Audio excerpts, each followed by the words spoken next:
All right. Welcome back to CyberBuzz Radio. Some of you are starting to filter on in, and I am hoping today we can have some fun and we can have a good chat. My name is Crimson Clad, and every Saturday around this time, I hang out and I do this show live. And now, I know the last couple weekends have been slow and quiet, but I'm hoping we can rustle up some people who want to listen to some good Synthwave and talk a little bit about what's going on around in the world, around the Hive blockchain, disruptive tech, the retro future.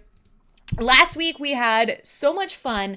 Last week we were talking, if you were here, if you weren't, I'll catch you up, but if you were here, last week we had a great chat around wireless VR, pass-through cameras, and some of the different sort of tech applications that come along with the ability to basically have like a really powerful computer strapped to your face. And of course, you know, we talk a lot about the upsides and the downsides, and there are obviously a lot of downsides, but we also like to have some positivity on this show. So we had a great chat last week. If you're here this week, today I thought we would address one of the big elephants in the room, and it's, you know, it's not so prevalent on the Hive blockchain. And often we talk about Hive a lot on this show. Let's face it, we're Hive centric. This show goes out on a Hive powered social broadcasting network, a radio station that's powered by Hive. So, I mean, yeah, we're a little Hive nepotistic here, but I thought we would talk about this big elephant in the room. Hi, Leo. Maxis. I mean, I don't think we're maxis of any sort. We argue about a lot here. But regardless of wherever you may be, if you're watching and hanging out today, I thought we could talk about this fun new thing that is happening. And that is essentially that everybody hates NFTs. And it is hard to change a normie's mind on the idea of NFTs. And even worse, hey, good to see you. Everybody's hopping on in now. I see Creo, I see Mariano. Good, hello. One of the things that we are absolutely seeing is that everybody hates NFTs. Yeah, I mean, yeah.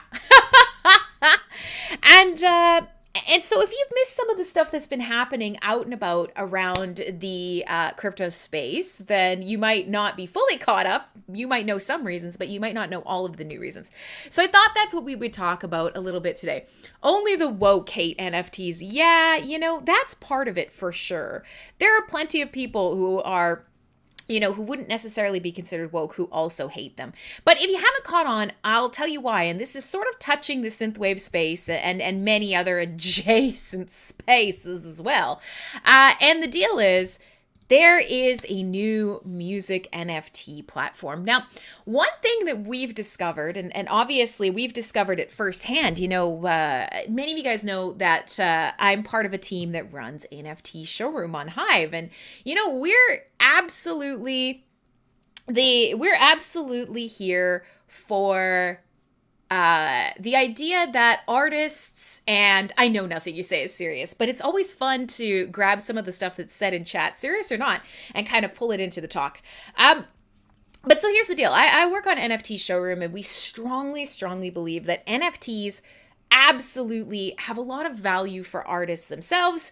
And depending on how artists utilize this technology, they can get what they want out of it, but if nothing else, it certainly is a way to connect an artist to a community. Now, of course, everybody thinks of NFTs as money laundering. You're absolutely right, because they're like, well, yeah, paid for it with tokens that are just internet magic beans. And then on top of that, you know, hey, Mr. Fatface, Mariano, yeah. You know, everybody kind of looks at it as like, oh, these tokens aren't real, and, you know, the artwork isn't real, and I can't touch or hold any of this. Therefore, you know, it's all a fucking scam. And you know what? On the surface, that's fairly true. If you are thinking in sort of the traditional terms or the sort of traditional ways that we think of value, yeah, that makes sense. And so you could kind of see how normal people are like, oof, NFTs, oof, right? But the real problem is what gets reported on. And so, you know, one of the things is those of us working on NFT Showroom know is if you don't have a lot of there's a lot of money, then it's hard to get a project launching. And you could do it with hype, and you could do it if you have the right connections. But overall, money makes the world go round, whether it's digital or not. Hi, Magnus H. Christensen. It is a very proper name. I love it. Hey, Magnus. And now, it's funny. Mr. Fatface is saying it's going to be really funny when someone releases revenge porn NFTs. Yeah, I mean, funny and also dangerous. This is probably one of those topics that we should delve into a bit because, of course, there's some real problematic aspects to that. But I will have you know, actually, that I'm fairly certain that there is a project that specifically takes unsolicited dick pics, which, another scourge of the internet, unsolicited dick pics, and turns them into NFTs. So, if you sent them out into the world to someone who didn't want them, well, then you're probably okay with the rest of the world seeing them, right? Oof. Big oof. I'll try and find a link to that for you guys. But, so, knowing how hard it is to, launch an NFT project, like, for example, NFT Showroom, I know it's very nepotistic to always mention it, but it's my personal experience that I could pull into conversation here. One of the hardest things is you have to work on reputation. People have to use your service, they have to like your service, and then they have to slowly tell their friends. And that's been working so well for us over the last couple of years. We are getting a reputation for a beautiful site, for an easy to use service on a good blockchain. All the rest, like, that's growing. But you can skip all that if you have a lot of money. Hey, Clay! You can skip that if you have a lot of money. Manfred Ham. Can I just stop the show for a second and tell you your name is magnificent? It's absolutely magnificent. Manfred Ham. I don't know if that's a fat girl in me. I like ham. So you got a leg up on everybody. But here's the thing. You can skip that step. You could skip that step of goodwill, of building up a reputation and everything else, because often money speaks to reputation. We as a species, I'm not saying we're still in the nematode phase, but, if we see somebody who's rich, by and large, for most people, not everybody here, but by and large, that's enough for us to be like, well, that person has a lot of money. They've probably done something right. Either that, they're smart, they're beautiful, they're rich. God damn it, I'll follow them. Why do we do this? I don't know. But we do. And as such, unfortunately, we pay attention to the projects with the most money, don't we? So when we think about like what gets reported on in NFTs, and we talk about it on this show a lot, what gets reported on in NFTs a lot? $1 billion rocks and all sorts of absolute motherfucking nonsense for the upvotes.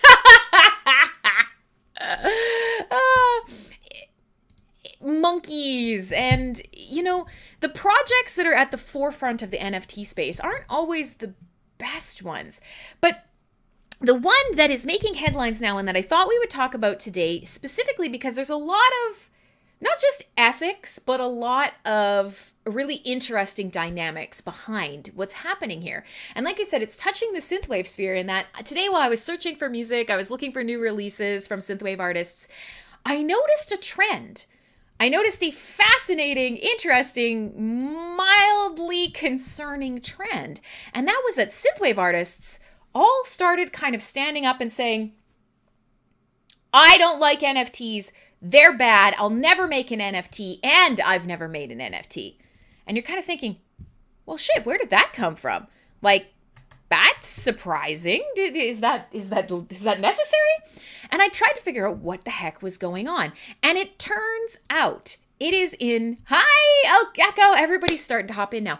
It's in direct response. Yes, Leonis, exactly. It's in direct response to a new music NFT platform that has come out. Now, the name of it is very apropos, and they know exactly what they're doing, and this is fascinating. So it's going to kind of be the core of our talk today. It's called Hit Piece. And they have done very much like the Spotify model. And in fact, they've actually used a bunch of Spotify's crummy, shitty, artistically bankrupt practices to kind of move this forward. And what I'm talking about is they created a NFT marketplace loaded with music NFTs from crazy artists, the Beatles, just everyone and anyone is on this NFT marketplace. And they're selling NFTs and they're talking about this. And many of these artists are going, ha, what? Why is my music? Is there any good music on it? Well, isn't that the question, Magnus? So a bunch of artists are going, they're shocked that their music is on this NFT marketplace because they didn't tokenize it. They weren't a part of this. And so what this company, platform, whatever has done is they have used Spotify's API. They've ripped all the songs they could, thrown them up on this hit piece website and said, well, we're selling these NFTs. And when the artist approaches us, then we'll give them the revenue from anything we've sold. So, of course, the last couple days, the music community why would they think anything different? NFTs are scams. NFTs are bullshits. This is more, stealing, theft, fraud. And it's so fascinating because, of course, this is the antithesis of what an NFT should really, truly be, shouldn't it? But this is something that's happened a lot. Hi, Ron. Hi, everybody. So this is a lot to take in. And, if you are a musician who up to this point is just ignoring this stuff, it's not for you. You're just making music. You don't know. But the very next day you heard some random person made an NFT of your music and is going to profit off your work. How would you feel about NFTs? What would you think? The answer is you would think, I'm going to kick all of these motherfuckers in the dick. That's what you would think, right? Which is, maybe an unhelpful way of thinking about it, but that would be what you felt like, 1,000%. And so we know for a fact that this is something that Spotify's tried to pull in the past. This is how Spotify originally had their monetary system was, we'll put all your music up here and, we'll collect revenue for you and you could come get it, or you could come later and ask us to take your music down. Better to ask forgiveness than permission. Does that work in this case? And could that and should that work in the NFT space? So, once again, people who are legitimately working in this space or who are trying to help others understand the idea of sort of a chain of provenance and the understanding of the value of authenticity and verification and, utility aspects and, things like that, those people are drowning in a sea of ridiculous 10,000, piece profile picture projects that are blatant, complete trash, cash grabs. And now, of course, this kind of thing where NFT music has a lot of great things that could go along with it that are really interesting, that could become something that, again, just gives artists another option for how they want to share and spread their work and build connections with their communities. But instead, what we hear is, it turns out these gentlemen have already worked with Spotify in the past. They've got a ton of money. They just decided, we're going to do this. We're going to go for it. We have music industry connections. And they are sort of the perfect example of all of the things in labels and in this shitty system that we have now, the Web 2.0 system, the Artistry 2.0 system. Everything that we hate about that, here are these guys that encapsulate that who are just like, fuck it, let's do NFTs. With hookers and blow. And they went off and did it. And now the entire world is even more mad at NFTs. Because, it's kind of like being from Canada. I'll explain to you guys all the time because I get asked about, do you know so-and-so from Canada? Of course. Sure. Absolutely. It's one of the geographically largest countries in the world. But yeah, we all know each other. It's the same sort of thing. Somebody who's not in this space, they're just like, those NFTs, that NFT guy. Like there's 10 people here. And that's it. So this is kind of what I want to talk about today. It's fascinating because no matter what they do now, were they right to start this way? There's two questions here that we can kind of explore because they're both valuable in trying to understand how the psyche of Web3 works. Did they do the right thing to start because they got an anus load of attention. If you kind of go back to the early days of something like a social blockchain like Steam or now Hive, a lot of times people pretend to be someone else. They steal content, they throw it up, they try and monetize it. And so one of the ways that many platforms actually expand in this space is somebody comes along and goes, that's not me. And then they decide, well, hell, if I'm being impersonated, I'm going to join this platform too. And then everybody will know I'm the real me. So that's a thing that we've seen happen before.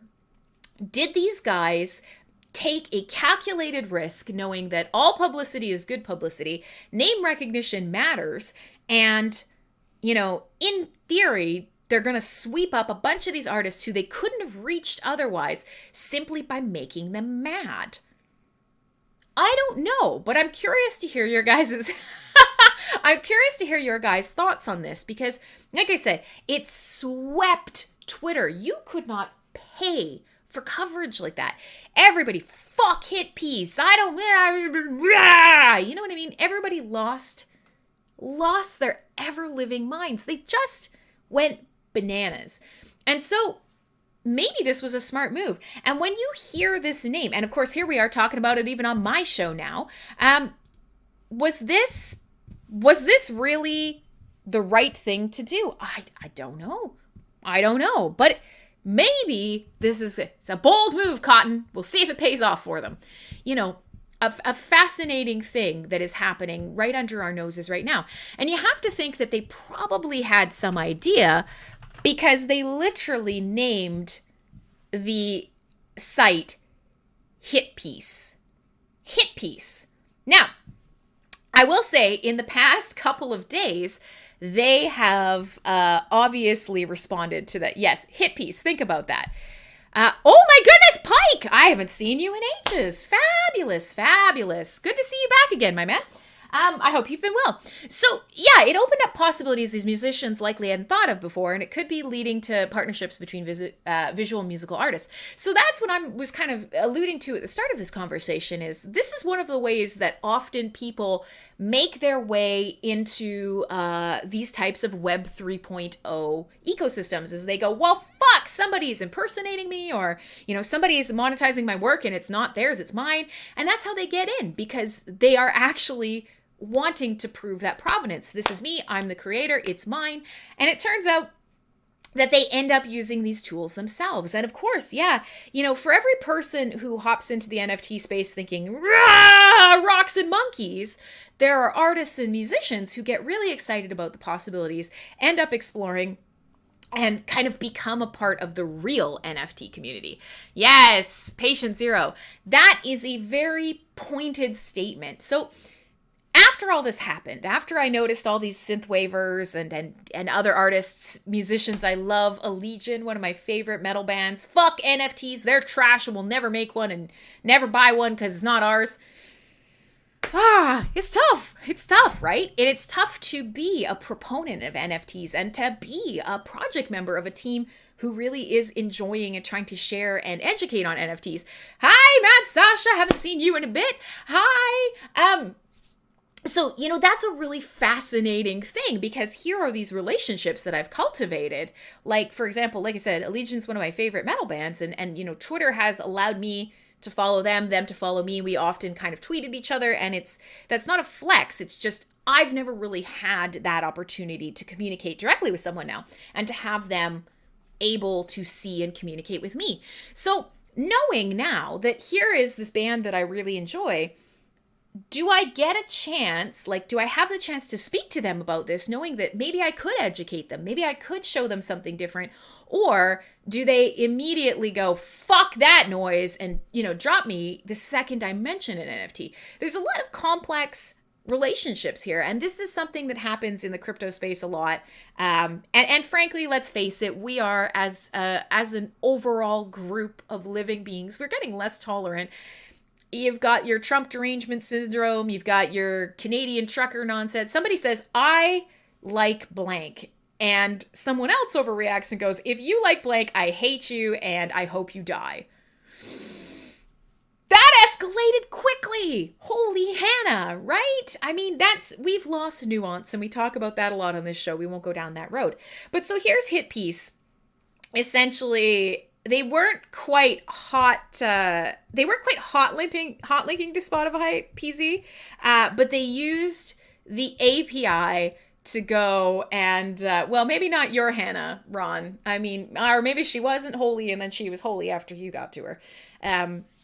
But where I'm going with this is it's a fascinating thing. Hit piece is a very specific name choice. And the way that they went about this, just scraping Spotify's API, because I often use Spotify's API as well.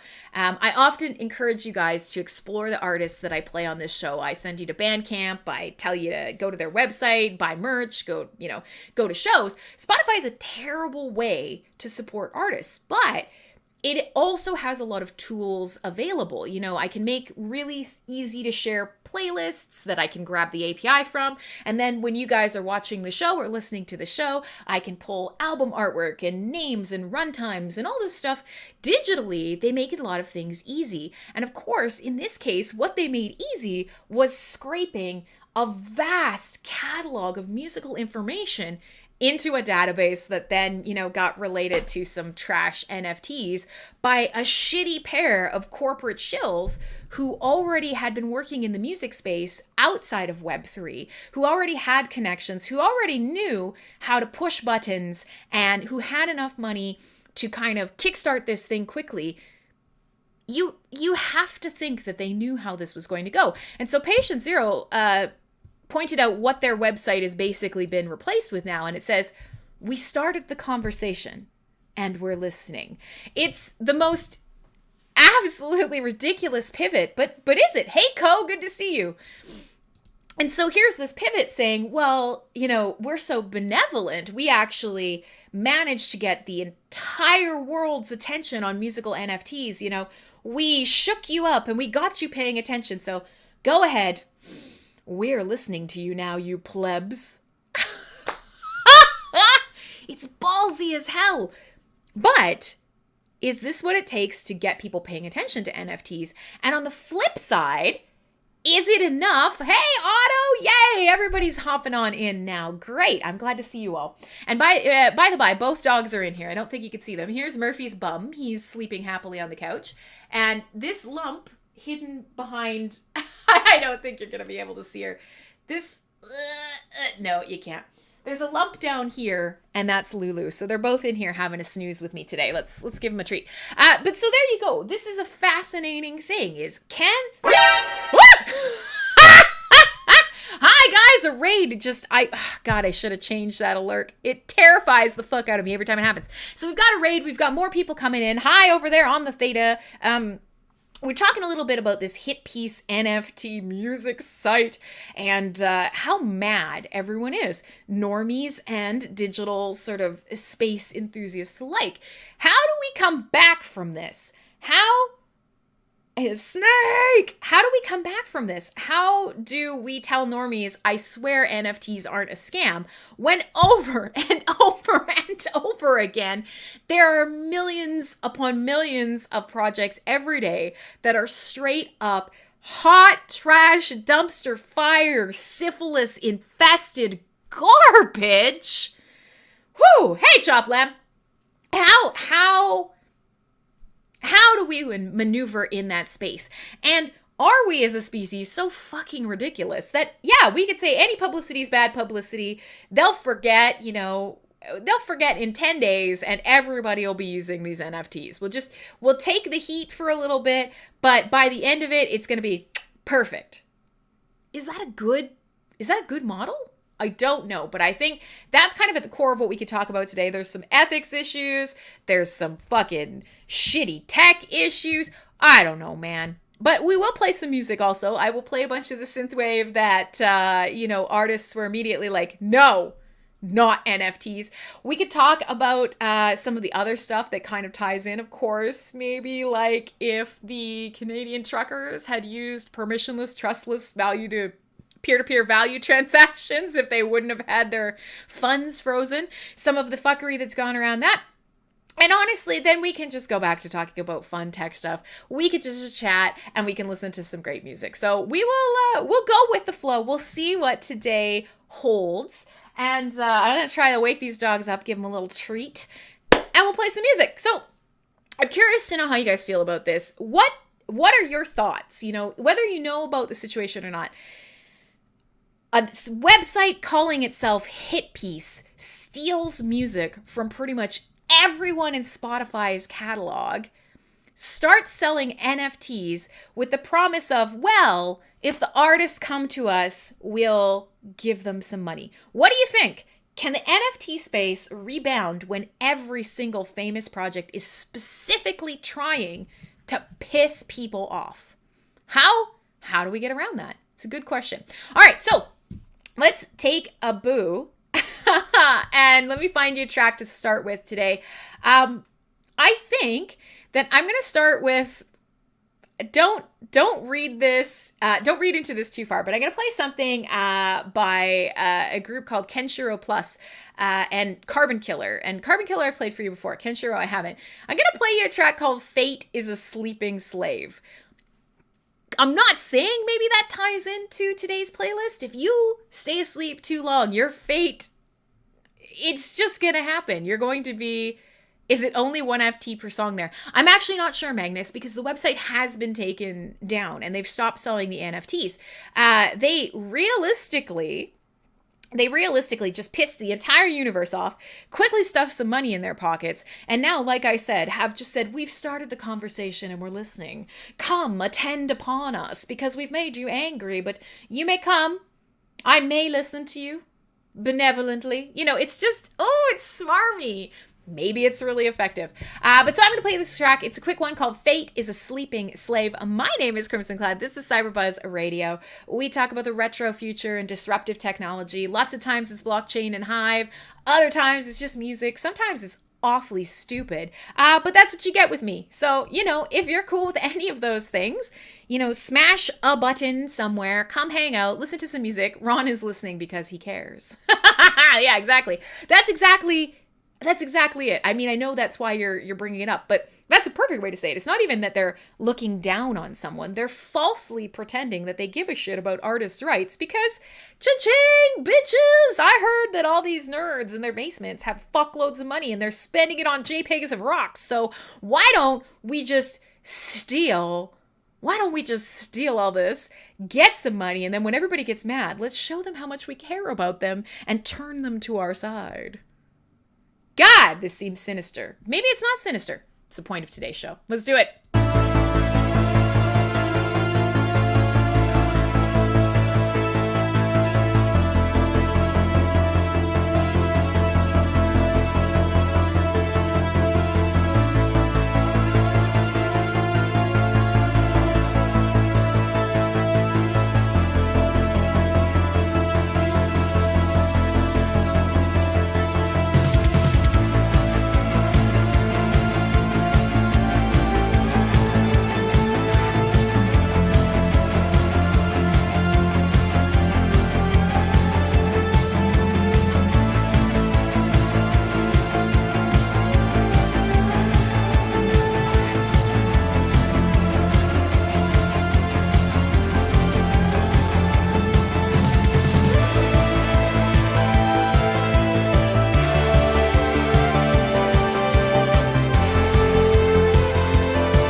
right.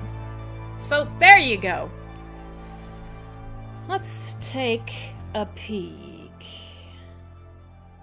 Pause. I just let that fade out. All right. So, hey, welcome. Oh, God. Pike actually tried to follow Ron's stupid only Crims link. That is not actually, fuck.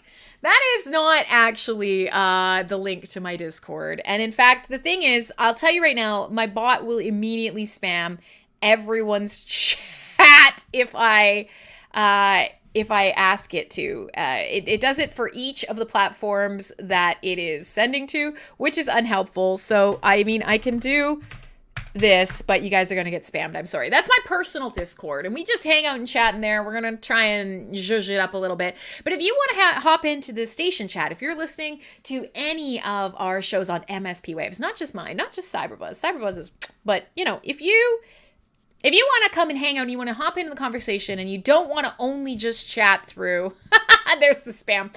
You don't only want to just chat through one of the platforms, whether that is Vim or Theta or Trovo or Twitch or YouTube or wherever, then you can go to minnowpond.org or you can go to mspwaves.com and you can find a link through the Discord there as well. So there you go. What a disaster. I'm sorry. I really want you to join my Discord, okay? But that's fine. So no matter what, I can see you wherever you're chatting. Everything's interconnected. So people are always like, oh no, like, there's only bots chatting. But if you look, it's actually a relay bot that's sending from every platform to every other platform. So it's all good. If you want to chat on Twitch or wherever, have at her.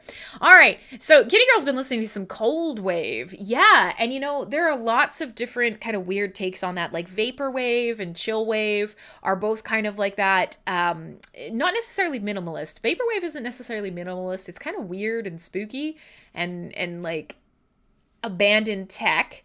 But you're right, yeah. So a lot of the stuff that I play on this show, I guess would be considered like Shredwave or Outrun, which is way more high tempo, way more high energy, and kind of evocative of that feeling of like, yeah, Speed Racer or like Akira or some sort of like high tempo, frenetic Japanese dystopian anime or Blade Runner or whatever. Can you talk about my necklace? Which necklace?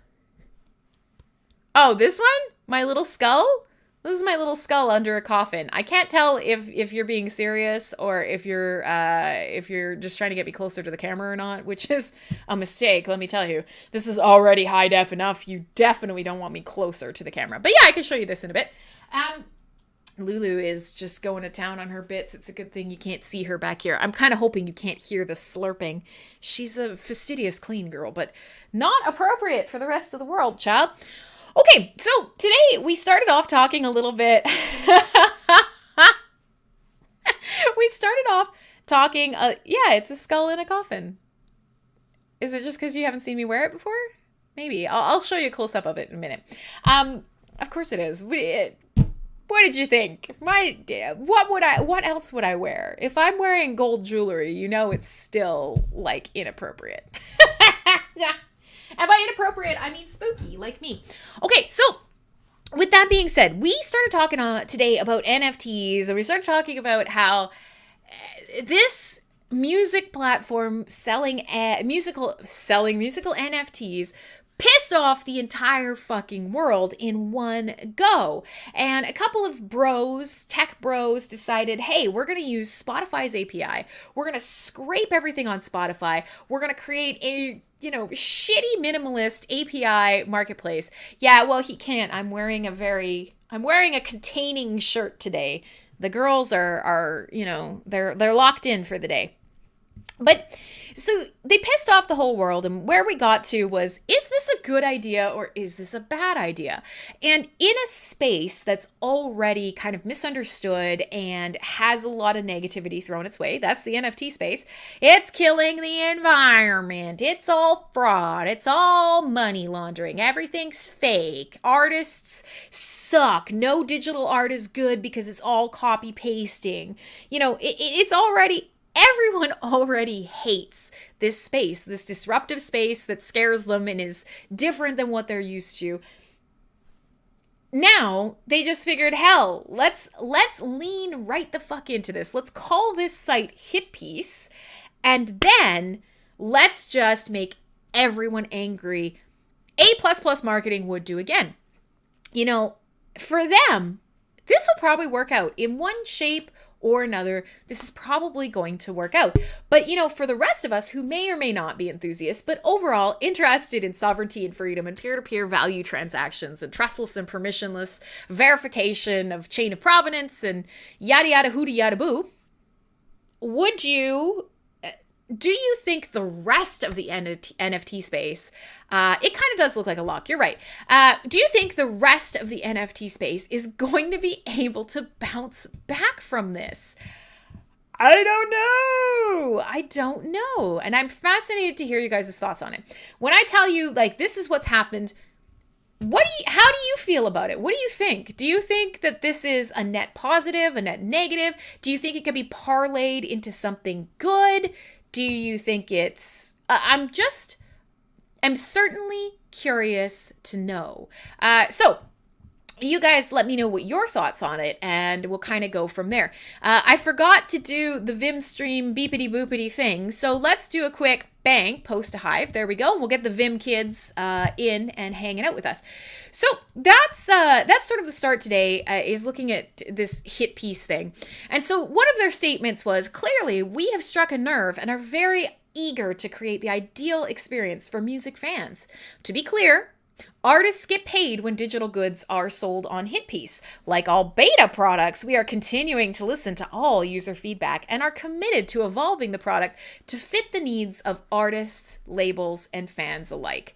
So, to me, this sounds pretty calculated. Yeah, you know what? So that's interesting. So Pike is saying, I don't actually believe that most people hear about this. And you know what? That's a good point too. My bias, of course, is especially what I see in the feeds that I've curated for myself. I don't pay a lot of attention to mainstream media, correct? I do have a wide connection with a lot of artists, especially who are smaller artists who are self-distributing on places like Spotify, because you kind of have to. So they're absolutely connected to this API. And they're also artists where, in a lot of cases, they're not necessarily huge artists. They're middle-of-the-road artists, or they're a little more niche. Whether I like it or not, the most famous metal band in the world is not necessarily going to have the same reach as the most famous pop star or, sort of traditional rock band. So what I'm seeing is a very particular slice of feedback on this Hit Piece thing. So that's a good point. You're right. The outrage that I'm seeing is because I engage highly with the groups that it most directly impacts. And especially being in the NFT space, a lot of people that, are interested in NFTs. Oh, both dogs are up here. There you go. There's a loogie. Hi, Lulubug. You're right. That's a good point as well.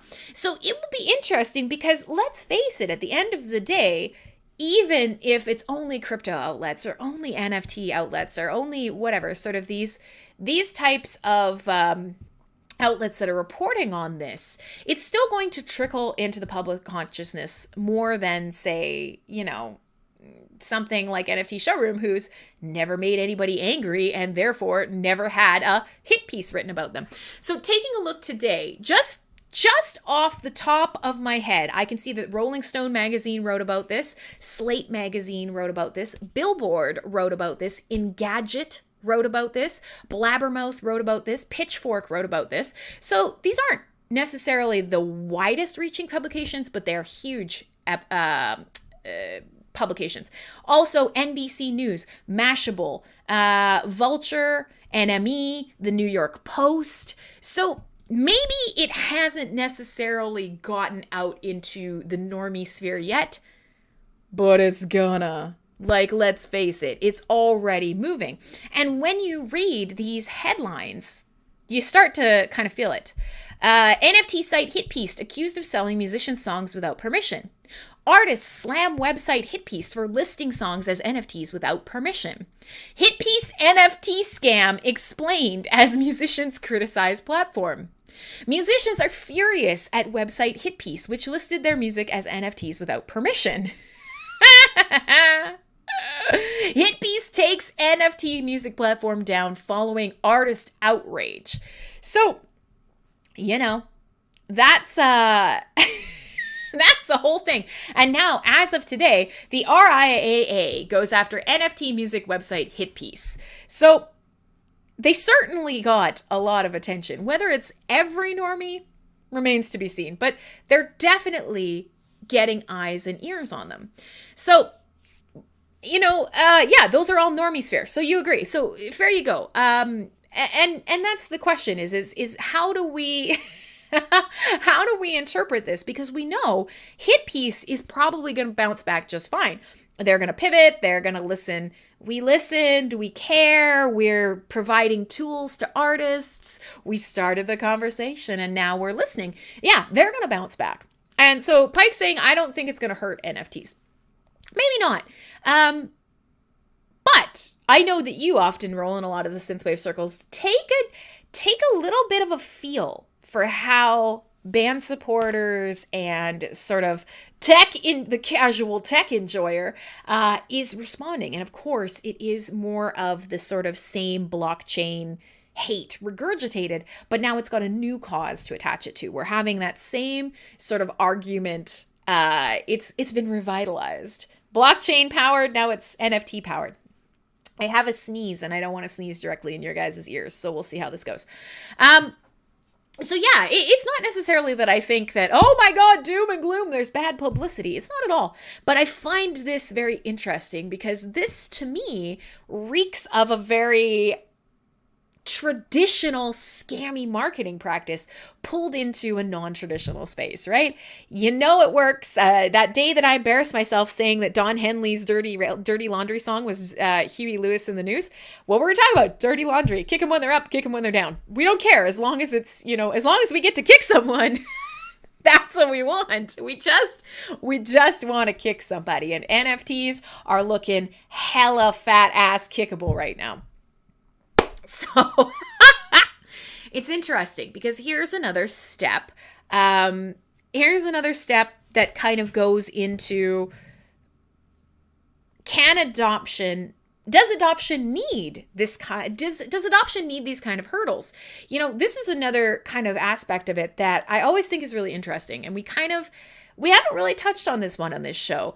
We often think like, okay, can we think of technology that is widely and soundly adopted immediately, only to find out later on that we probably could have made some better choices or different choices or whatever. Like, hey, good to see you, Nine.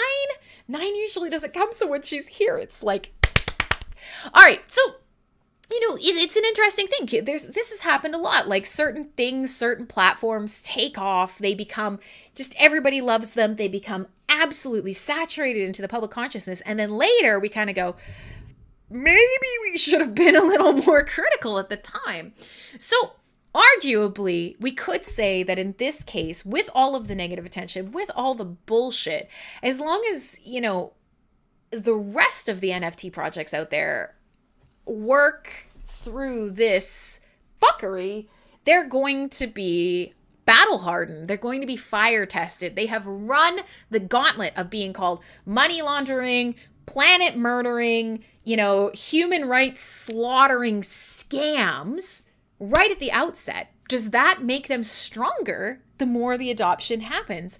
If adoption happens in spite of this mentality, maybe this is baller. Maybe we needed this to happen. Maybe everybody should be saluting Hitpiece for taking this bullet. I'm skeptical because to me, obviously, this is a bunch of people used to operating in a crappy corporate world that has crappy corporate tech practices and understanding that they will indeed work in a non-corporate world as well. So fuck it, let's roll. I'm reserving judgment. And as somebody who really does love the idea of NFTs, but also believes that not everything needs to be an NFT, I'm very invested in how these types of Lulu's farting around in the corner here, how these types of things work out, especially because when I do shows like this, or when I go do talks at conferences, or when I go to events in person and I, evangelize the tech benefits of blockchain and NFTs and everything else, I have to take this kind of stuff, pull it into my lexicon. I have to be able to speak to it. And I have to know, is my own conviction ever kind of harmed by some of this stuff that's happening? Now, admittedly, I will say some of these projects absolutely make me want to kill myself, especially the profile picture projects. They are trash. They're absolute trash. Oh my Lord. I'm sure you guys have seen NFTs recently that make you just like weep for the state of humanity. So we'll see. So far, my conviction is not shaken, but is there some form of profile picture that will finally just make me throw in the towel? I don't know. Remains to be seen. The newest one, somebody, I think Julia posted it. It's called Cocksuckers. And it is, again, everybody's tried this. NFTs, and just penises of all sorts, because of course penises.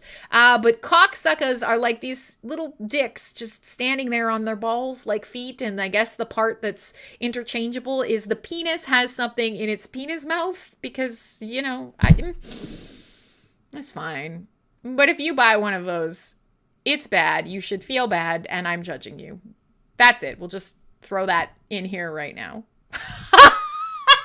All right, so we're almost halfway through the show. We've still got more than an hour left to go. We've been talking about hit piece and calculated bad publicity in the NFT space and the absolute redonkulousness of it all.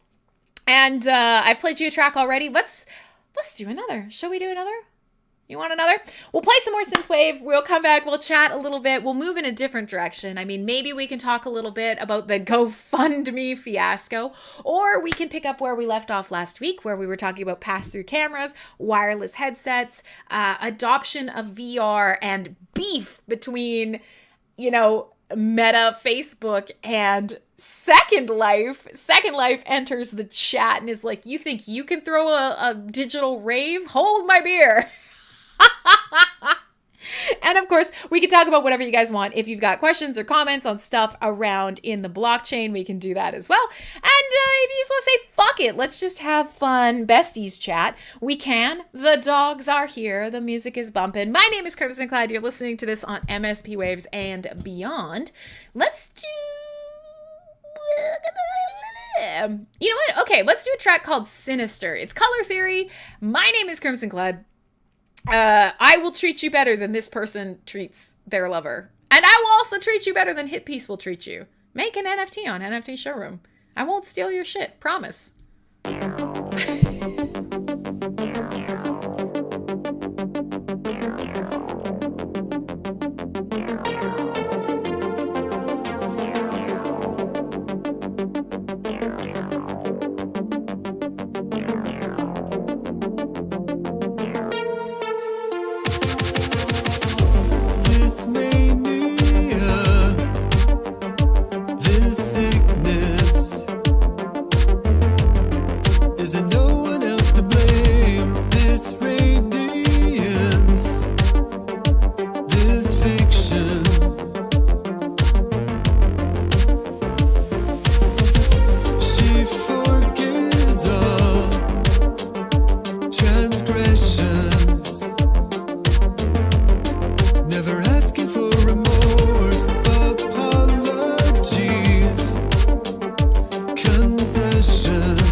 Let's jump back here.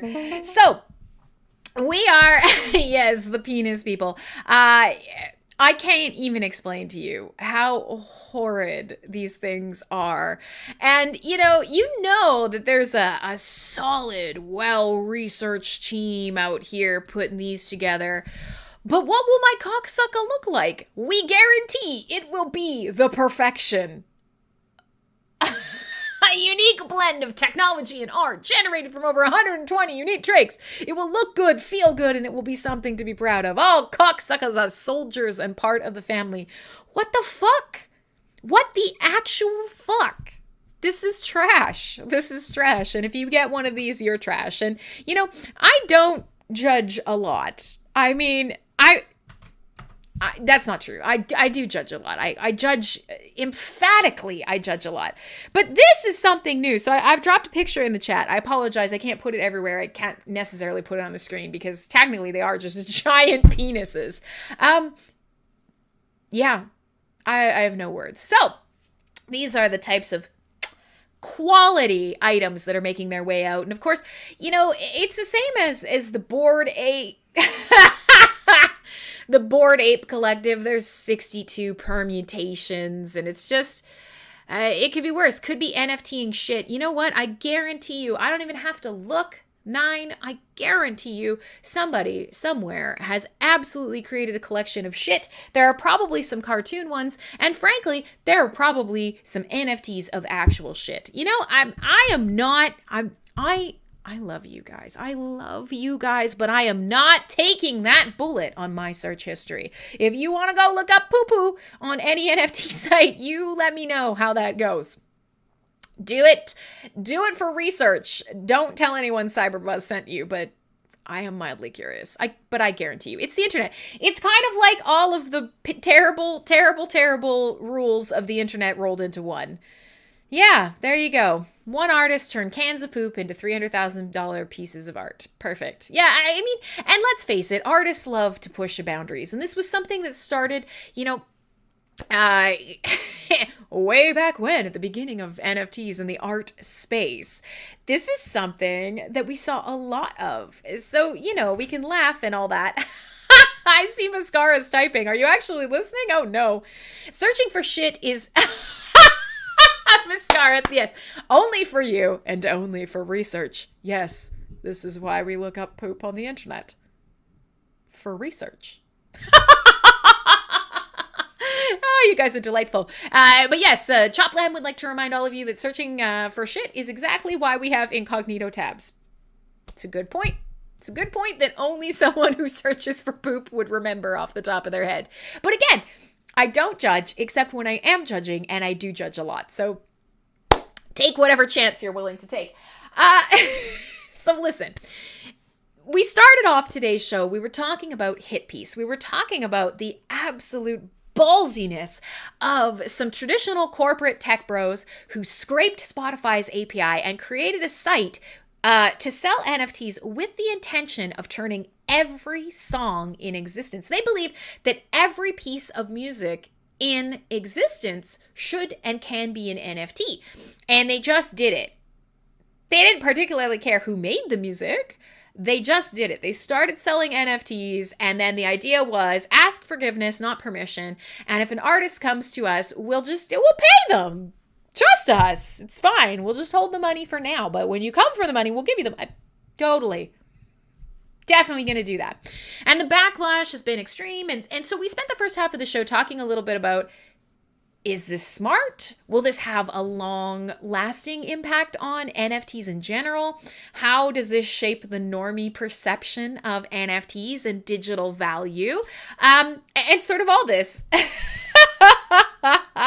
Hypatia, and it's funny because I could see your mascara here, your Hypatia elsewhere, but it doesn't matter. You're right. Unicorn barf is a valid term for yarn cover. And actually, in general, unicorn barf is like Play-Doh, hair dye. Anytime you've got like a rainbow that's a little bit mixed up, it's just bleh, unicorn barf. It is. You're right. It's a completely valid term. And in a lot of spaces is entirely desirable and sought after.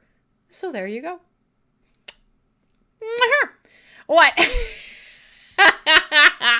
Yeah, this is funny, Ron. I was actually going to open this because I saw this in the other chat and it made me chortle a little bit. Here's Craig Satoshi Wright is at it again. God, this guy is something else. I don't know if many of you guys support him, but Jesus, he's something else. So as we move into the second half of the show, we've got a couple different things that we can talk about. We can talk about stuff going on around Hive. We can talk about, we can continue to talk about this and poop and penises and NFT bullshit.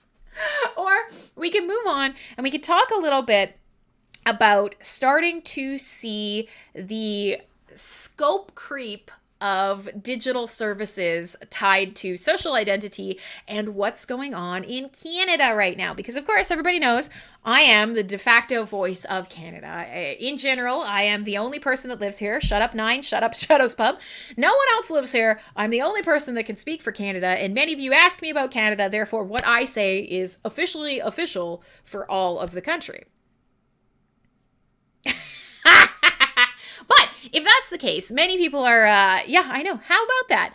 So many people do ask this question, and it's probably worth, putting it out there. You're in a much better world. My Canada, my dictatorship of Canada is no good. Yeah. Country of one times a large number, but all joking aside, I love living in Canada and I hate living in Canada. And I think a lot of people, feel this way about their country.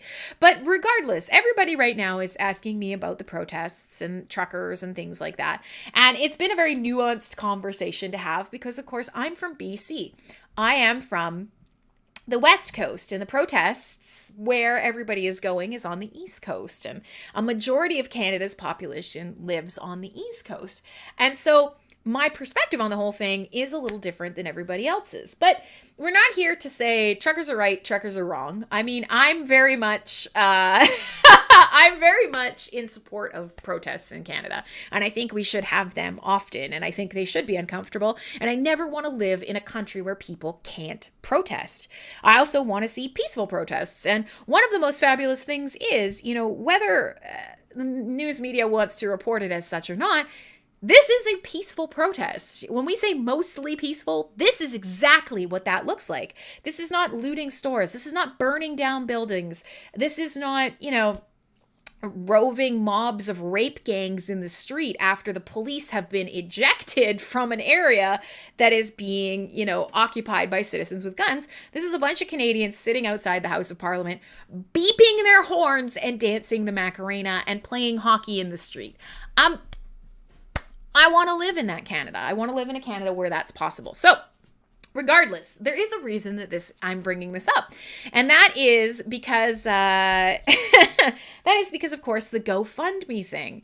And this is pretty relevant to all of us because, of course, most of you here are blockchain adjacent, blockchain interested, freedom interested, or sovereignty interested. There's a lot of aspects that cross over in and outside of the blockchain space, or if you're interested in NFTs, or you like cryptocurrency, or you're interested in disruptive technology. These things all have some overlap here in the center at CyberBuzz Radio.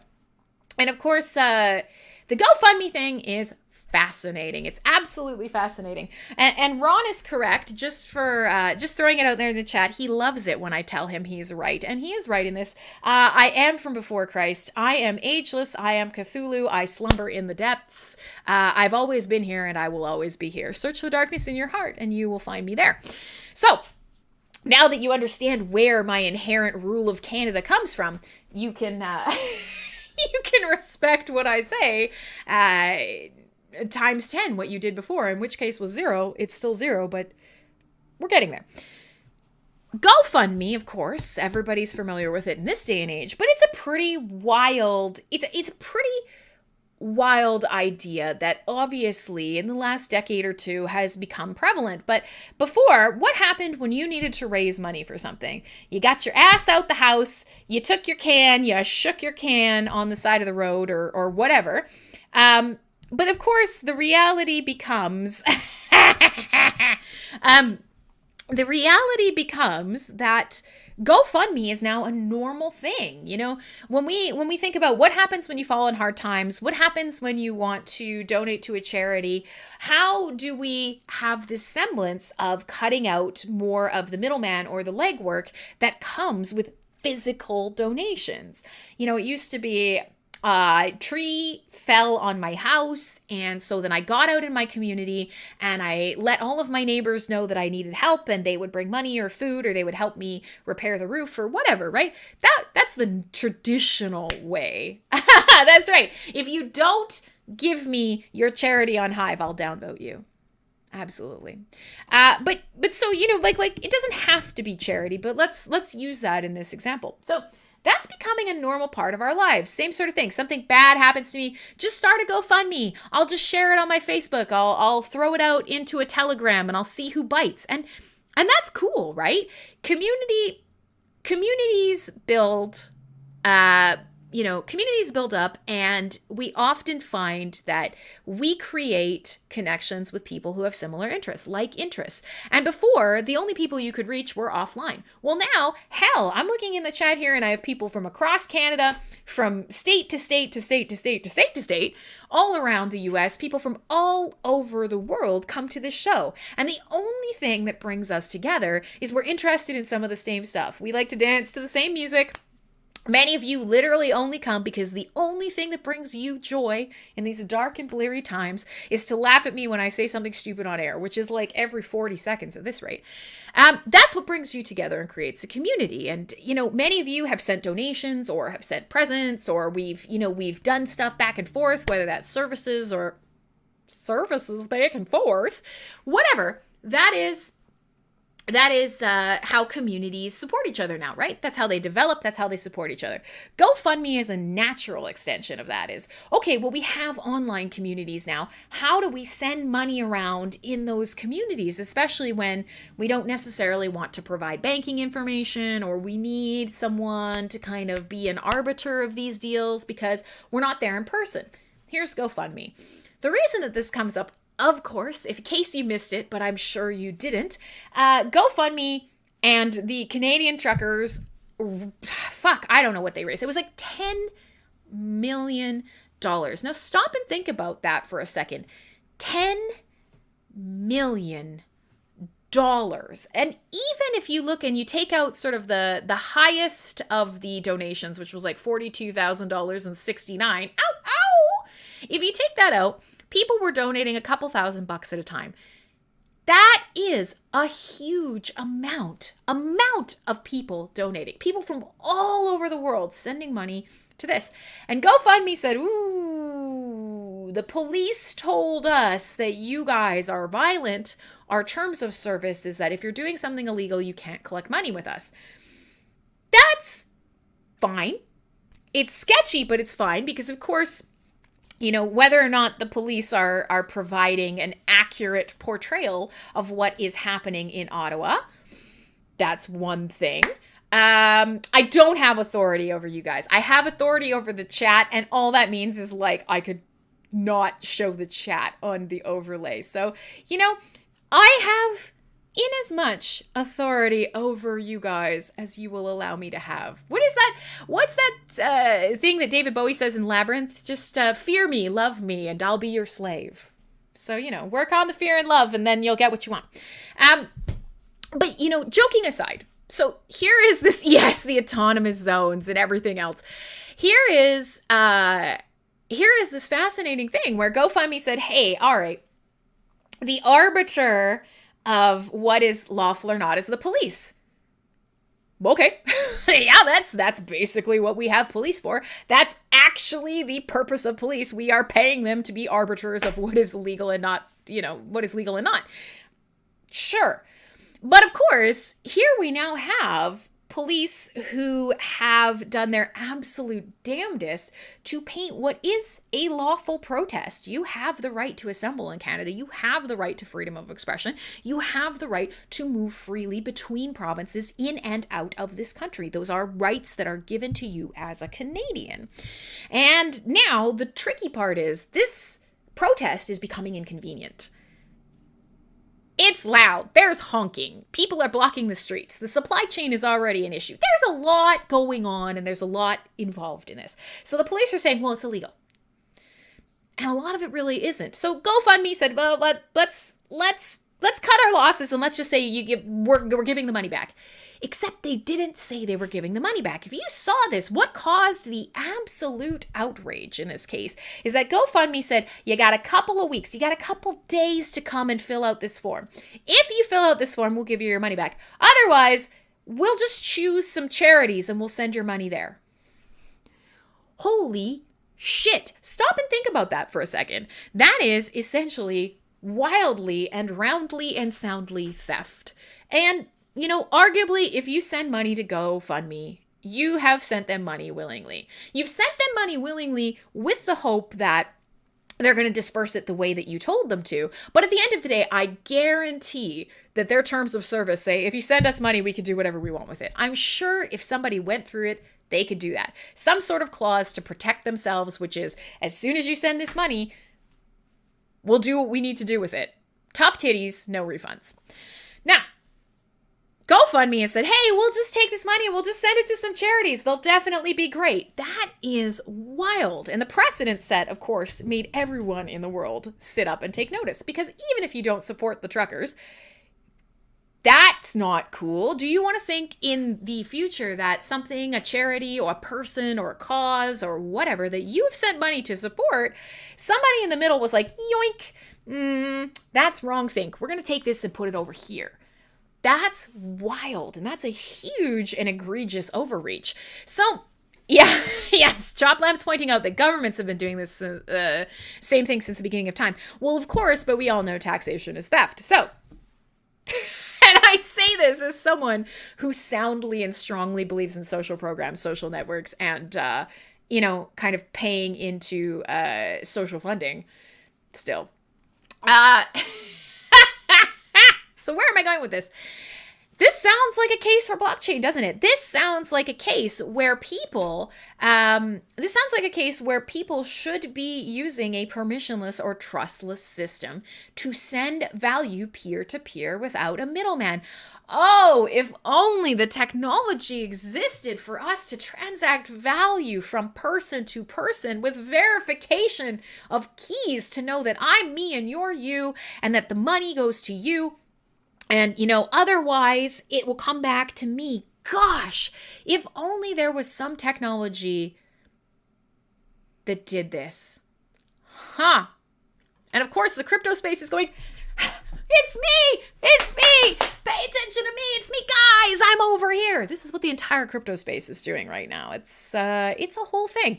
So, speaking of kind of the theme today is being, can we take these topics that are happening outside of the crypto space and conflate them back to adoption in the crypto space? So we're talking about, this hit piece, bringing musicians' attention over to blockchain solutions. Now we have the giant GoFundMe fuckery, charitable, scandalous ridiculousness alongside a political protest that the entire world is watching. We are now seeing that pointing people in the direction of, but don't you just wish there was some type of value you could send somewhere without anybody else being able to interfere? So the question becomes, we know that some of the old arguments against crypto is only for criminals. Only bad guys use crypto. And, soundly, that has started to fade away. Is this, much like Hit Piece revitalizing the whole everything in crypto is a scam, is this a way for normies to once again look and say, well, if GoFundMe is listening to the police and GoFundMe froze the money because these guys are all criminals, and then they decide to use crypto's for criminals. Do you think that this is another one of these weird conflations that will either help people understand crypto better, or do you think it's going to do the exact same thing as we've been kind of talking about, which is more normies are going to hear more bad or at least reinforced stereotypes about crypto? I don't know. In my mind, you would think that most people will want to be able to say, this is my money, this is my value, I choose how it's spent. Done. But doesn't seem to be the case. So I'm going to leave that there. We'll talk a little bit more about this, but I want to know your guys' opinions. Do you think this is good, bad, or sideways for crypto? I'm going to play another song for us because we're having a time today.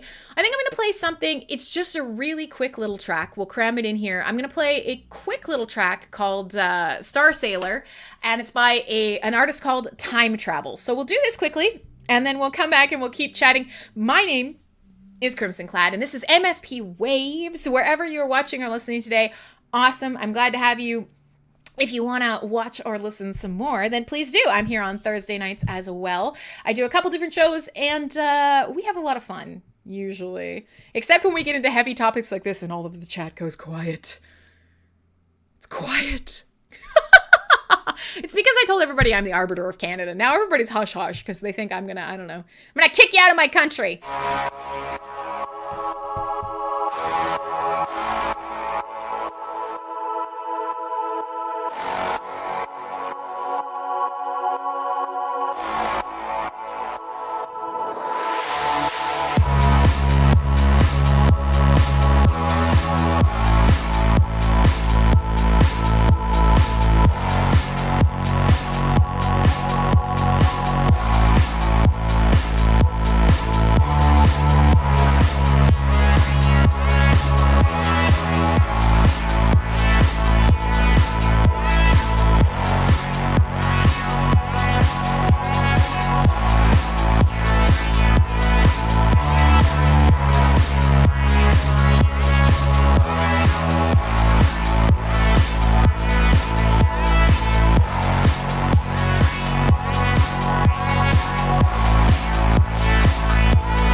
Sorry, I'm bad at turning that off. All right, so hey, We've been talking about a bunch of stuff today. Like I said, really, really quickie little track there.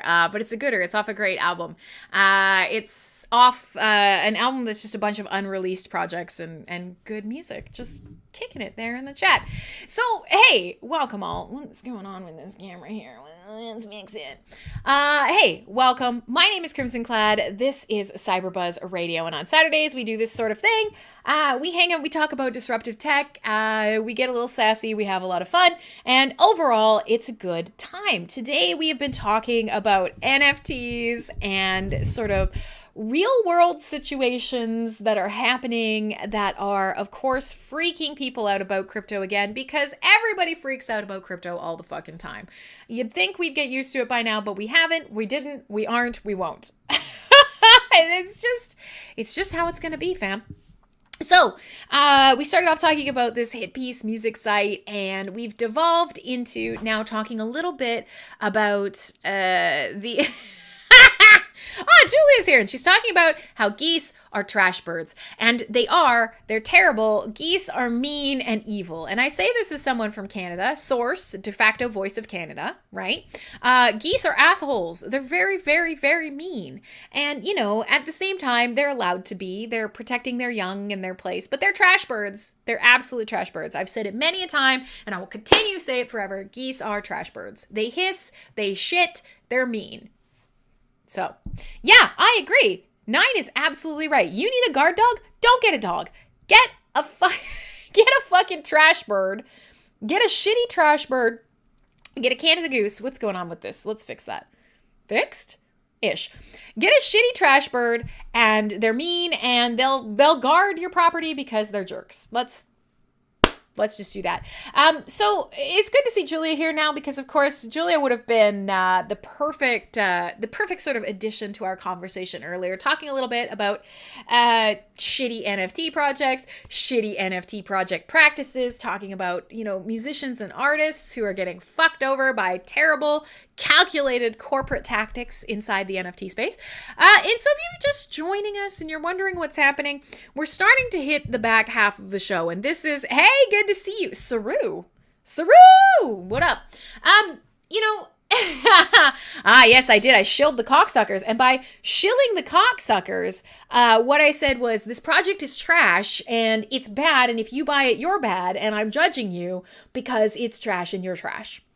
So, I mean, it's shilling because, of course, as we talked about at the start of today's show, bad publicity is still publicity. Could you pay Crimson Clad to say your name? No, you couldn't. But if you have a bad enough project, she'll yell about it a whole bunch and, you know, put penises in the chat for everyone to look at. So there you go.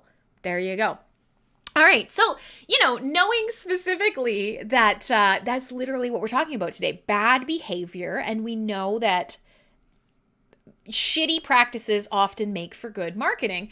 How does the overall space become impacted by shitty practices from a few groups? Especially when, in a lot of cases, oh, you really like the sound? Awesome. I'm glad to hear you, Saru, because we will play some more music later today. It's called Synthwave, but otherwise we talk shit, and the sound of that is fun too, ish. I haven't triggered anybody today, so that's a good thing.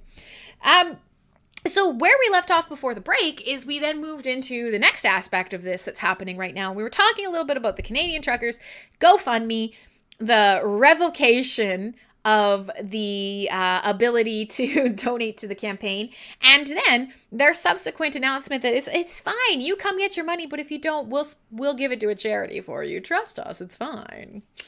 And so, you know, we're talking a bit about the ethics of that and some of the problematic aspects of that, and boy, don't we wish there was some way to send value peer-to-peer trustlessly and permissionlessly. But so what ended up happening in the last day, as of basically this morning, people started making chargebacks. People were pretty pissed about this news. And rather than go through this form and jump through this hoop to get their money back, which they shouldn't have had to do, they said, fine, we'll just make a chargeback. We'll just go straight to the credit card company or whoever, and we'll file a chargeback. Now that is incredibly intelligent. That is a way to hit these platforms in the metaphorical and actual nuts. I I don't know if we should talk too much about chargebacks today because, of course, they are weaponized. Absolutely. If you're a small business or an online business, chargebacks can be devastating to you, especially because a lot of shitty people, shitty end users, use them to scam free stuff. That's problematic. But in this case, this was the perfect use of chef's kiss. Fuck yeah. The perfect use for chargebacks. Absolutely. GoFundMe started realizing every single one of these chargebacks, not only would they take a hit on their credit rapport with their banks and their payment processors, not only would that be a problem, it would trigger a bunch of fraud alerts on them.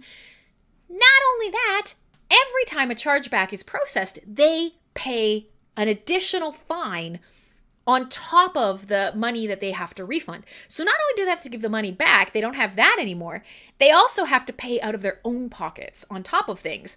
And holy crap, did that get their attention quickly. Think about that for a second, because we know there were a lot of donations. $10 million is a lot of donations. Yeah, shit on them. $10 million across the amount of donators from all around the world. That's a lot of donations. Times that big number, that big unknown number, but a big number by $15, $20 US a piece. Whoa!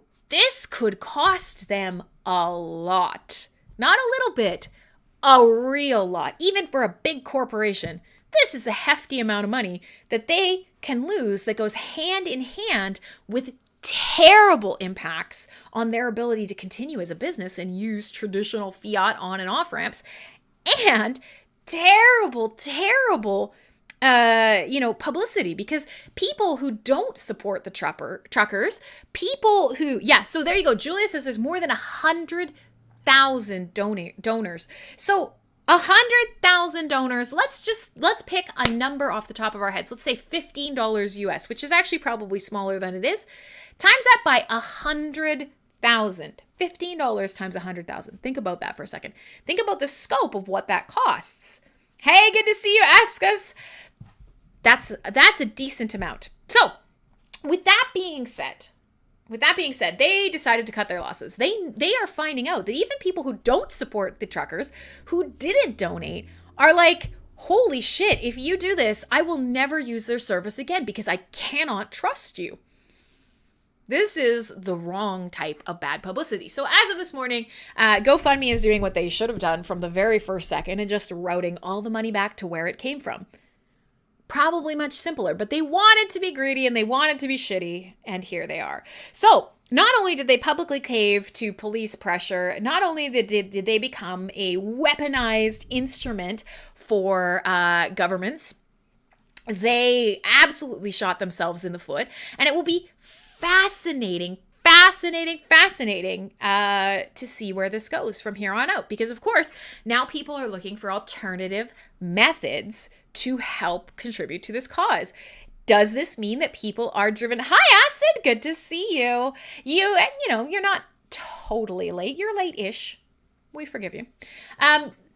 But so here's the deal. It will be interesting to see, much as the entire purpose of today's show, will this drive more people into the arms of crypto? Will more people understand that, okay, maybe, just maybe crypto isn't a magical internet bean that will grow into a number go up plant and I will be, boats and hoes in a matter of days? Because of course that's the normie perception of crypto.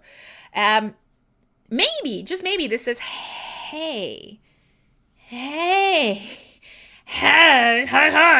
maybe they'll realize, okay, but if I had done this in crypto, the value that I hold that I wanted somebody else to have, they would have got it. So we'll see. I don't know. You guys can let me know what you think about that. So as we come into the last half hour of this show, we've been talking about this sort of stuff. And yes, go fraud me and all sorts of things are happening now. So we'll see what comes from here, but I'm glad to see this because this is a really great example for a lot of people who up to this point maybe have buried their heads in the sand about some of the things that the topics we talk about on this show a lot that are terrifying: digital surveillance and, data profiling and social credit and integrated wallets with whatever. So, we'll play another track and then we'll come back and we can talk a little bit about that. I hate when we get all dystopian at the end of the show, because I hate to send you guys away with like the weight of the world on your shoulders. But the Canadian police, I will say, and not Canadian, the Ottawa police have been making some pretty strong statements about this. So, it's problematic in that you have police officers who are talking very specifically about building up a digital sort of profile on anybody who comes to these protests. And the idea is if you are protesting peacefully, you should and can and will be allowed to do that in Canada. But the Ottawa police are saying, well, no, you don't worry about it. We're not coming after you now, but we are going to collect all the information we can about you, your employer, your truck, we're going to build this entire profile on you. We're going to put pressure on you digitally. We're going to make sure that we can use this information that we collect on you to then go out, track you digitally, deplatform you when we need to, and actually make an intense effort to use digital information about you. And this is literally coming out of the mouths of the police chief there. We're going to use this digital information we have about you to put enough pressure on you to have you stop protesting. And if that doesn't work, we'll arrest you because we know exactly where you are. This is insane when you think about it. This is absolutely insane. You have, again, whether you agree or not, and like I said, I'm not here to tell you whether you should or not, but I want to live in a country where people are free to protest peacefully. It's the same thing. Here in BC especially, we see a lot of Indigenous protests against old growth forest cutting. I live in the most incredibly beautiful province. And this province has old growth forests, some of the most incredible boreal rainforest in the world. It is stunningly beautiful, and it is highly sought after by places like the US and companies who want to chop it all down. And that sucks, because that's part of what makes this place so special, what makes our ecosystem so diverse, and yada yada yada blah blah blah. So over here, you've got a lot of people who want to do this what do we call them, eco-terrorists. They want to protect this stuff, and the only way that they can is protest, right? So over here, especially, it's a lot of Indigenous people who take that bullet, literally and figuratively, to step up and say, no, I am going to park my truck in the path of this logging vehicle, or I'm going to peacefully chain myself to this tree. And that's always been something that, whether or not everybody in Canada agrees with it, we know that you should be able to do that, because you're not harming a person. You're standing up for what you believe in. You are protesting whatever it is that the government is planning on doing, or a corporation is planning on doing.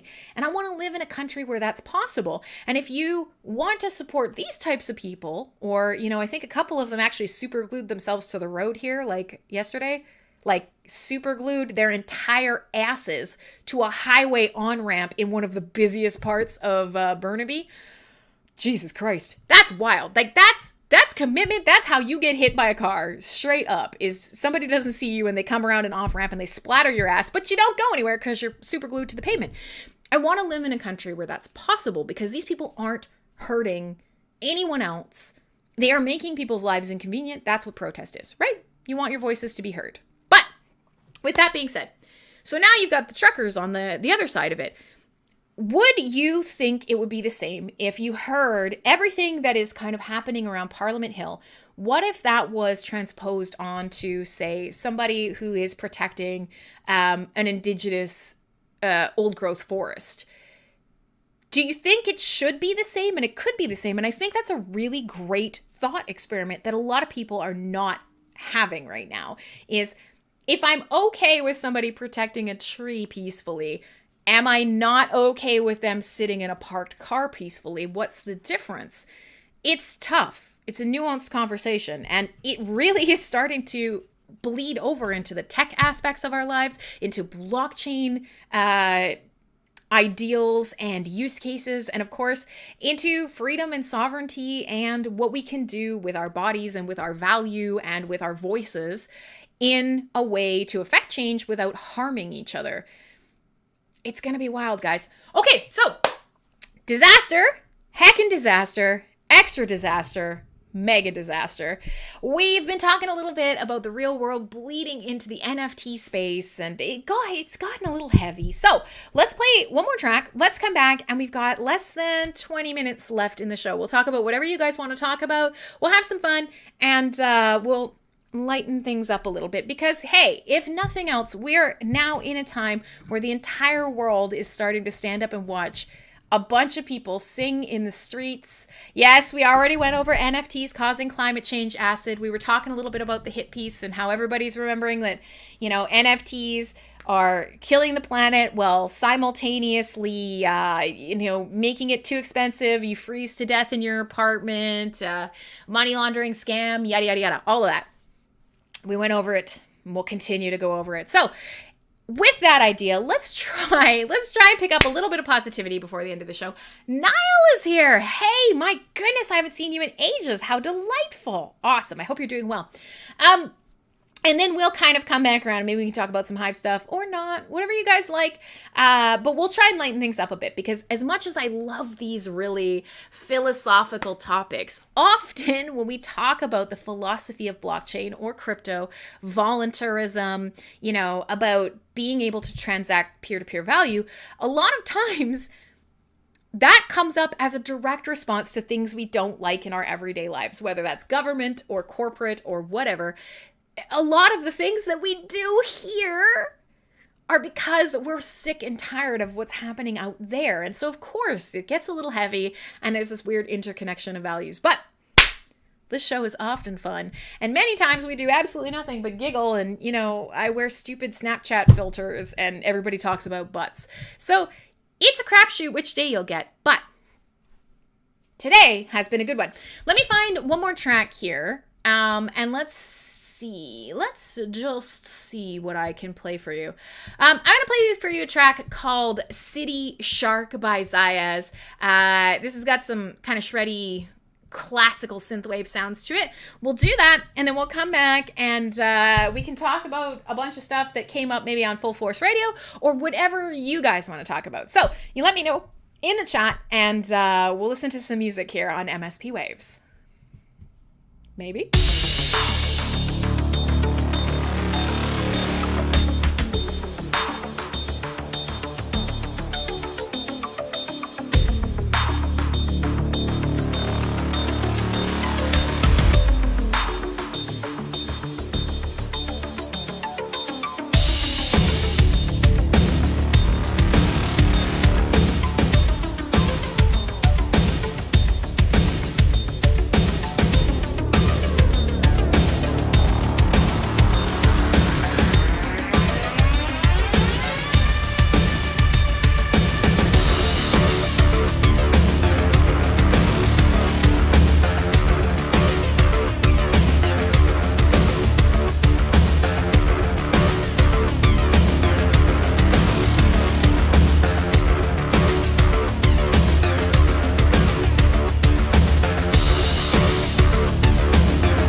That bug is still in here, guys.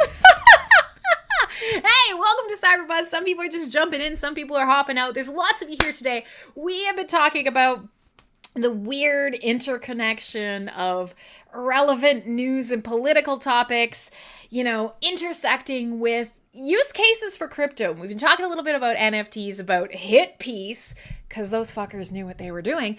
And we've been talking a little bit about protests and GoFundMe. And essentially, what we have been talking about is is this good for overall adoption? Is it bad for overall adoption? Does it really matter? Will these individual companies come out ahead? And will the individuals hearing about it, will they take a chance on crypto or blockchain or whatever because they've heard about it? Is there truth across the board to there's no such thing as bad publicity? So I see Groff is here. Let me catch up with what Groff is throwing in the chat. The question of whether or not the governments can force or coerce its citizens to undergo medical procedures against their will. Yeah, it's a debate that needs to happen for sure. And if you want a COVID-centric show, especially, I'm not throwing Ron under the bus, but Clown World, a lot of what's happening around COVID is a very Clown World topic. So if you come for Ron's show, you will hear a lot more talk about these sort of really relevant political happenings as they happen. Often I'm kind of picking and choosing small events and tying them back to the blockchain space. Whereas, Ron's show is on Mondays now. You can go to mspwaves.com/schedule and you can look at all of the different shows. If you go to Ron's show, then you actually can kind of spend a little bit more time diving into the political aspects of things and the ridiculousness of them. So not to say we won't talk about this, but, in my mind, it's not just the medical side of it. I know that's really important. I'm not downplaying that. But in my mind, we now know that all of the measures that we took in one way or another that were mandated, not the measures that we took, if you're sick, don't go and sneeze into your mom's mouth. The social distancing or the masks at the start when it was more virulent or whatever, the things that we do voluntarily because we know they're good. Wash your hands, you filthy piece of shit. All these things, that's great. And we have to hope and trust and educate that we can do them. The things that were mandated have done over the course of 2 years more harm. We know that children's education and interpersonal issues and small businesses. Oh my God, small businesses, job creation. We've irreparably harmed certain parts of the population. And everybody's going to say, well, death also is irreparable harm. That's true. But the argument now is we should be able to protest when we know that these things that have been mandated have not helped. And it's okay to say we're going to try this and then to say it's wrong, we have to roll it back. And that's not what's happening. And it's the doubling down that people are protesting against. And that's an important part of it too. So before CyberBuzz goes widely out of its realm and, experiences mega scope creep, the point is, there are absolutely ties here to a lot of the topics that are relevant to CyberBuzz, which is self-sovereignty and, digital aspects and all this. Oh, Ron's saying, fuck you. It's not okay to take away freedom, even if it helped. Yeah, you know what? I arguably do agree with that. But of course, at the same time, and this is not a but as in an excuse, at the same time, I guess the idea is someday, perhaps we will be smart enough to elect leaders who make policy based on having everybody do well. But until that day, and we just keep electing an entire planet full of evil Muppets or completely useless twits, we're going to have to keep honking. Okay, so with that being said, Clown World. The dogs are here today. They chose to spend the day with me, which is really cool. I'm doing the Doppler effect on the microphone. Yeah, and I'm not necessarily saying you consent. No worries. But Ron, we brought this up last week, I think, too, and maybe it was from you as well. The Monty Python and the Holy Grail, where King Arthur rides through a field, and the peasant looks at her and goes, "Well, I didn't elect you. I didn't vote for you. I don't recognize your rule. Get out of here." Fuck you. You put on a crown and now you think you're a king? Peace out, bitch. All right. So, to kind of mega scope creep, would I have it any other way? Absolutely not, sir. So, at the end of the show today, if you were here for my Thursday show, which is Full Force Radio, it's heavy metal, it's hard rock, it's usually ridiculous. And this week we were talking about 3D printed stuff. And somehow, while playing Full Force Roulette, I was showing off all of my nerdy Skyrim 3D printed stuff, which I love, and I'm fine with showing it off. But so we started talking about 3D printing, and then, of course, that inevitably spiraled into madness. And I was telling you guys about all the weirdest 3D printed stuff that I could find. And we were talking about, like, skin and bones, and somebody 3D printed some ovaries and food items. Blech. And, replicas of fetuses taken from information from ultrasounds. It got weird, and we were talking about weird 3D printing. And so I wanted to throw it out there that a bunch of you guys sent me, yeah, it was ew. It was a great conversation, but it was ew. And so, I was showing off cool 3D printed things, like tiny 3D printed skulls. Look at this. Look at my skull. There's a plant growing out of it. Yay. We were talking about cool, pretty 3D printed things, and then also weird 3D printed things. A bunch of you guys sent me DMs, and you sent me stuff to look at. Cool 3D print. Julia's saying, when 3D crim masks? I don't know. I actually did put a concerted effort yesterday into getting the storefront up. So I expect hopefully that maybe part of it will be up next week, because I actually put some time into it that I didn't have. But so a bunch of you guys started sending me DMs, and it was full of 3D printed items. And of course, when we were talking about on Full Force Radio, it kind of turned a little CyberBuzz for a minute, because we were talking about like weird shit, like a 3D printer that prints skin cells in a big long tape. And so they made a machine that had the 3D printer on wheels, and it actually worked like one of those, they described it as one of those whiteout pens, the whiteout pens that like lays down a strip of whiteout tape, but it's skin. So it got a little cyberbuzzy for sure while we were talking about that. Yeah, I know. I'm not going to rehash the discussion. You can watch a replay if you want to jump back into that conversation. But you guys sent me a bunch of really, oh God, that's terrifying, Julia. A bunch of you guys sent me really cool 3D printed stuff. And one that I wanted to highlight is there is a guy from Vancouver Island, one of the listeners sent me a link to this, and I'm going to do it, and I'll share it to you guys when we get it.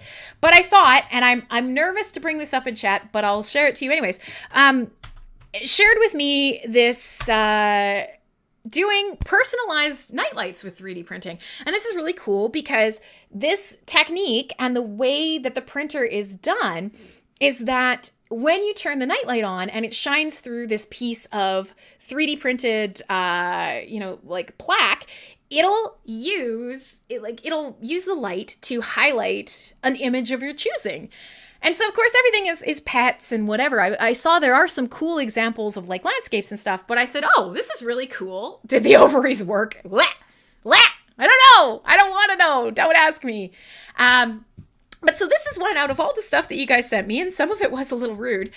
This is when I'm going to go ahead and I'm going to get one. So it's somebody on Vancouver Island making these cool 3D printed custom like night lights or whatever that you can shine a light through and they will highlight a photo of your choice. And I thought, boy, you know what's a great idea? Sharing this with everybody in CyberBuzz because it's cool. I like it. I love this kind of thing. 3D printing, you can do anything with it. It's wild. But also, what do you guys think I should choose for my nightlight? And this part I'm a little nervous about, and I reserve the right to absolutely deny your guys' choices. But I thought I would mention it to the hive mind here to see if any of you guys actually had good ideas. That doesn't happen very often, but I'm open to suggestions before I order, and we'll see what you guys think. Look at Murphy in the corner here. Just totally zonked. Look at him. What a cutie. He's my background decor. So I thought I'd throw that out there because I'm absolutely going to order one of these. I think it's so cool. And then I also, I I also want to throw out there that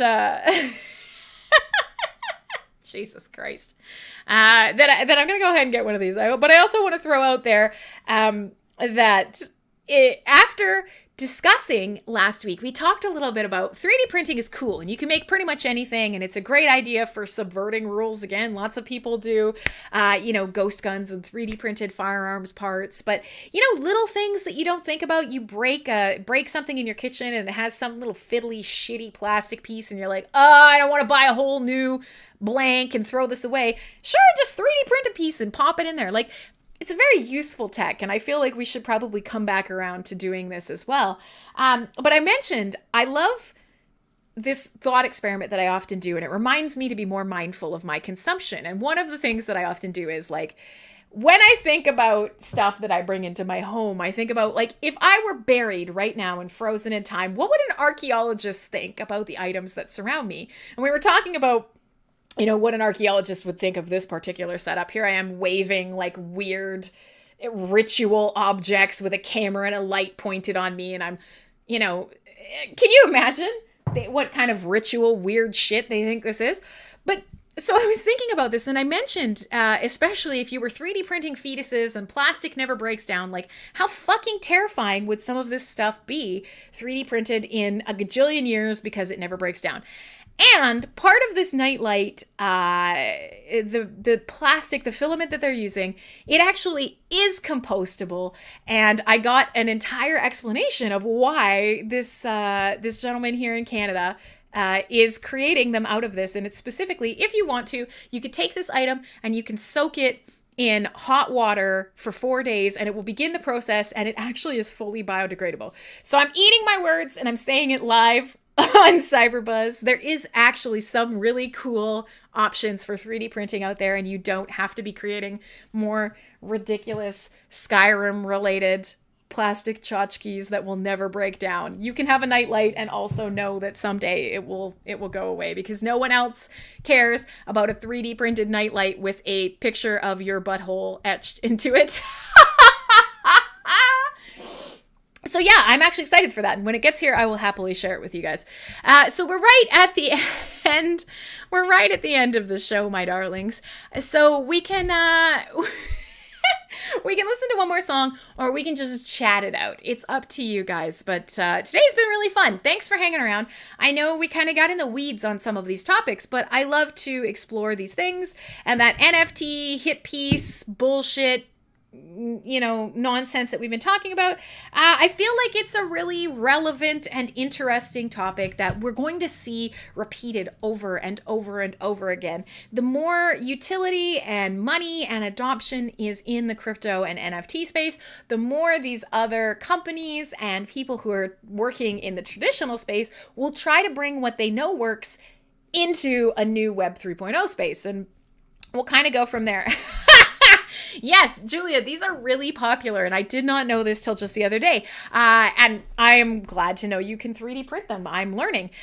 Toothpaste poopers. I have 2 nephews. 3 nephews now, actually, but one is too young, no teeth yet. I have 2 nephews, and this is a thing. So to make toothbrushing more fun, because of course it's not fun, and we've been doing this for ages. To make toothbrushing more fun, you can get these little plastic tchotchkes that go on the front of a toothpaste tube, and then when you squish the toothpaste tube comes out. I've seen a lot of them are like noses, so like toothpaste is just like out of a nose on the end of a toothpaste tube. Or, yeah, various popular characters taking a squat, so when you squeeze it, like shit, tooth poop, yeah, anyways, doesn't matter. I'm not going to try and portmanteau it. Also, if you've never seen this, they make these for ketchup and mustard bottles as well, like noses or faces or butts that go on like the top of squeeze bottles, so that when you go to put condiments on your hot dog, it's just like being shit out of a butt. Trust me, it exists. You don't think it does? It does. It absolutely does. Oh God. But long and short of it, as more and more people are jumping in right before the end of the show to hear me talking about pooping. Yes, Julia's saying let's 3D print a crim to poop your toothpaste. Can you imagine that horrible clip that Julia's got of my face with just toothpaste out of its, oh no. Oh, you paste toothies, pooth taste. That word, pooth taste. Hashtag pooth taste. That's today's hi. Lulu's wondering what I'm doing. She's standing behind me like, there's so much yelling. Listen. Oh, God. You see, 5 minutes to the end of the show and shit comes out of the toothpaste tube. There's my first Russian bot. Let's get rid of him. So the long and the short of it, my friends, is that 3D printing, you don't have to go and shamefully buy a crim paste. You don't have to go to the store and shamefully buy, a children's pooping Shrek. If you want one of those, you can print it in the privacy of your own home. Think of that. You can have as many pooping, snotting containers as you would like. That is the magic of 3D printing. We're truly in a golden age, friends. Truly. We've never had more power than we have now. Think about it. Jesus Christ. So we're at the end of the show, my darlings. It's been a fun one, and we've covered a lot of topics today. Yeah, keep brushing. Thank you. Out of this whole discussion, only Saru has good, useful things to say, and that is, if you want nice teeth, whoever poops out your toothpaste, keep brushing. So I've been thinking about this since I was talking about it on Full Force Radio. Now, of course, it's come up again jokingly on CyberBuzz. I will share my nightlight when I get it, since nobody gave me a good idea. I'll think about it. But that's amazing, Julia. What I will do just before the end of the show is I think we'll definitely have a CyberBuzz episode talking about 3D printing and like high-tech futuristic 3D printing, because that's something that comes up in a lot of retro future sci-fi, doesn't it? And we mentioned, that part of Jesus, that part of Fifth Element where they 3D print all her bones and then suddenly she's a sexy lady out of like a tiny little skin cell. We talked a little bit about how that's a thing now, like fluid printing, using lasers into a tank of fluid and hardening things like resin in 3D space. And the other thing I thought we could talk about is laser cutting. And so I'll leave you with this towards the end of the show. I really love nice design. I know that's ridiculous. I'm sure you guys had no idea. I love things that are well designed, and I love buying things from people who make weird, fun tchotchkes, or you find new ways to create different items. So I wanted to show you, laser cutting is another cool thing that's becoming more and more possible, whether it's at home or whether it's at a cafe. You can go to a laser cutting cafe. I want to show you guys this. I'm in love with this, and I'm actually going to build this later today. So if you can see, great. If you can't, I'll describe it to you. It's a thin sheet of brass with a bunch of rings etched into it. And it's completely flat, it's flexible, and it's shiny. This is a,